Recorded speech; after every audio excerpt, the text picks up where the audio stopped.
팬데믹이 어느 정도 진정된 이후 해외여행이 다시 재개되었습니다. 그런 이유로 인천국제공항에는 외국인 관광객들이 가득했는데요. 실제로 미국인들의 한국 여행 선호도가 팬데믹 이후 크게 높아진 것으로 나타났습니다. 한국이 방역 모범국으로 떠오르면서 이미지가 좋아진 것도 있고 BTS나 오징어 게임 같은 K-콘텐츠가 전 세계적으로 인기를 얻으면서 한국이 여행지로 각광받기 때문이었는데요. 실제로 한국관광공사 뉴욕지사가 최근 실시한 설문조사 결과에 따르면 일반 소비자의 23.8%가 팬데믹 사태 이후 한국 여행 선호도가 높아졌다고 답했습니다. 여행업계 종사자의 경우 77.6%가 소비자들에게 한국 여행을 추천할 의사가 있다고 밝혔죠. 그렇다면 왜 아시아 여행을 원하는 사람들 중 대부분이 한국에 대한 관심이 높은 것인지 자세히 알아보겠습니다. 한국을 한번 찾은 외국인들은 한국의 관광 인프라를 입을 모아 칭찬하는데요. 2년이란 시간 동안 닫혀져 있던 인천국제공항에 다시 발을 들인 외국인들은 한국의 각종 스마트 인프라 발달에 눈이 떡 벌어지는 중이라고 합니다. 특히 여행객들이 제일 먼저 접한다는 대중교통 분야에서 스마트 발전이 독보적이라는데요. 해외여행 시 교통은 큰 부분을 차지합니다. 그리고 한국을 여행 온 외국인들은 편리한 교통 시스템에 대한 칭찬을 아끼지 않습니다. 특히 대부분의 외국 관광객들은 기본적인 시스템만 이해하면 서울 어디든 손쉽게 찾아갈 수 있는 서울의 지하철에 감탄했는데요. 교통카드만 하나만 있으면 호선 관계없이 환승이 가능하며 요금 정산도 한 번에 이루어지는 시스템을 큰 장점으로 꼽았습니다. 거기에 서울 지하철은 다른 나라의 지하철보다 깨끗하고 공간이 넓어서 놀란다고 하는데요. 거기에 와이파이도 잘 터지고 여름에는 에어컨, 겨울에는 난방 시스템이 잘 갖춰져 있고 위치를 실시간으로 알려주는 큰 스크린 덕분에 편하게 이동할 수 있었다는 평을 남기기도 했죠.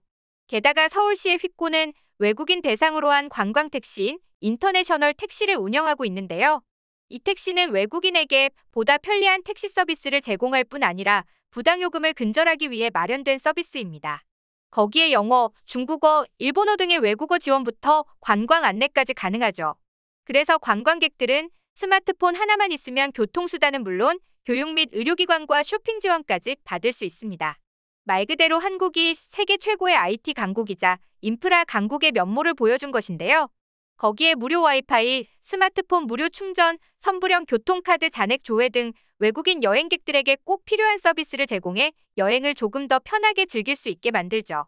이렇게 계속 발전해가는 한국의 모습에 한국을 방문했던 외국인들 중 무려 40%가 다시 한국을 방문하겠다는 의사를 밝혔는데요.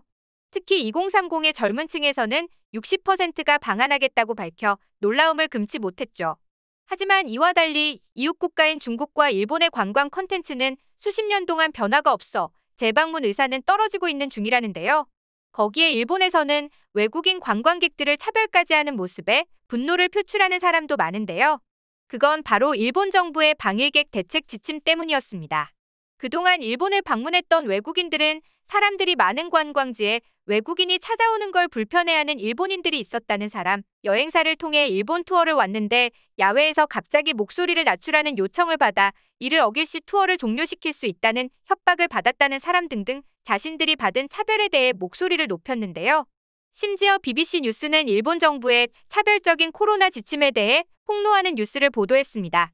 일본 정부가 관광객들을 받기 시작했음에도 불구하고 여전히 외국인들에게 엄격한 규칙을 적용한다는 것인데요.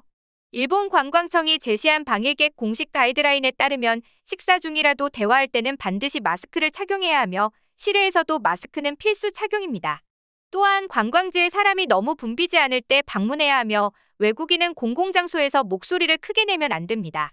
그리고 쇼핑센터, 식당, 카페 등등 새로운 장소를 이동할 때마다 손 소독과 체온 검사는 물론이고 호텔 체크인을 할 때도 체온을 체크하고 손을 소독해야 합니다.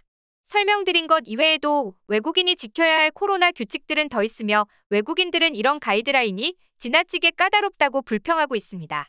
하지만 그동안 팬데믹 시절에 일본이 자국민에게 했던 방역을 보면 허술하기 짝이 없는데 외국인에게만 다른 기준을 적용한다는 것은 내로남불 아니냐며 분노가 극에 달했는데요. 그뿐만 아니라 일본은 심각하게 비싼 택시비와 교통비를 자랑합니다.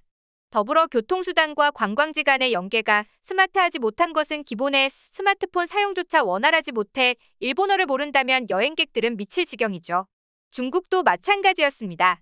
중국은 특유의 폐쇄적인 IT 환경으로 인해 정보를 얻기도 쉽지 않고 중국어가 가득한 바이두 지도와 씨름하지 않으면 이동이 거의 불가능한 수준인데요.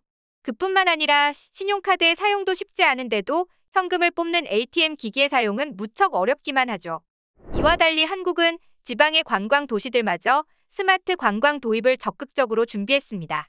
충북 옥천군의 경우 지역 내 관광 정보를 확인할 수 있는 스마트 관광 전자지도를 제공 중이며 전남의 목포시는 숙박과 교통, 음식까지 한 번에 연계하여 관광객들에게 색다른 경험을 선보이고 있죠. 이제 중국과 일본은 한국의 지방 도시만도 못한 관광 인프라 수준에 머물고 있다 볼 수 있겠네요. 그렇다면 한국의 관광지들 중에서도 외국인들이 특히나 즐겨 찾는 곳은 어디일까요? 우선 부동의 1순위는 바로 경복궁이라고 합니다. 서양권 문화에 익숙한 외국인들은 우리나라의 고궁을 참 매력적으로 생각한다고 합니다. 다른 곳에선 흔히 볼 수 없는 것이기도 하고 이런 고궁들을 동양의 신비라고도 여기죠. 특히 서울은 과거부터 이어져 내려오는 수도였기 때문에 궁궐이 잘 보존되고 있는데요. 외국인들은 도시 한가운데 빌딩 사이에 위치한 궁궐과 한옥 등의 모습이 놀랍도록 아름답게 느껴진다고 합니다. 이처럼 원래도 외국인들의 사랑을 받았지만 넷플릭스 드라마 킹덤이 크게 흥행하며 더욱 주목을 받기 시작했는데요.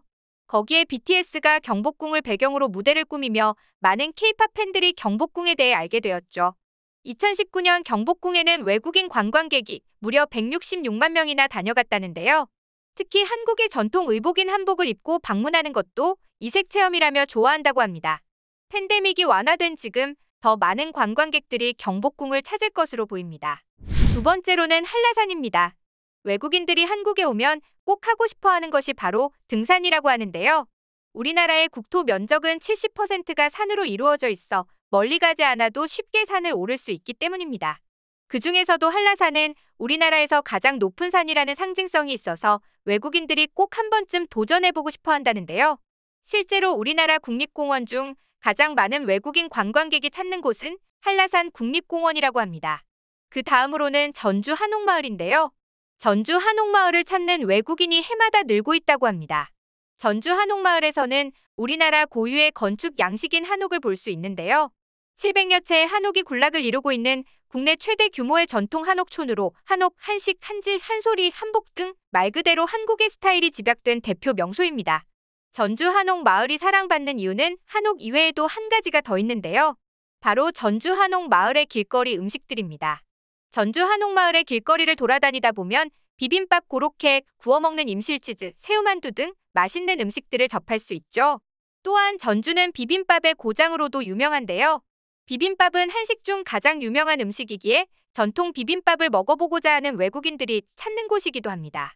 오늘은 외국인들이 한국을 찾는 이유에 대해 알아봤는데요. 팬데믹이 한풀 꺾이면서 다시 한국을 찾는 외국인들이 많이 늘었습니다. 앞으로도 한류가 더욱 사랑받길 바라며 오늘의 영상 마치겠습니다.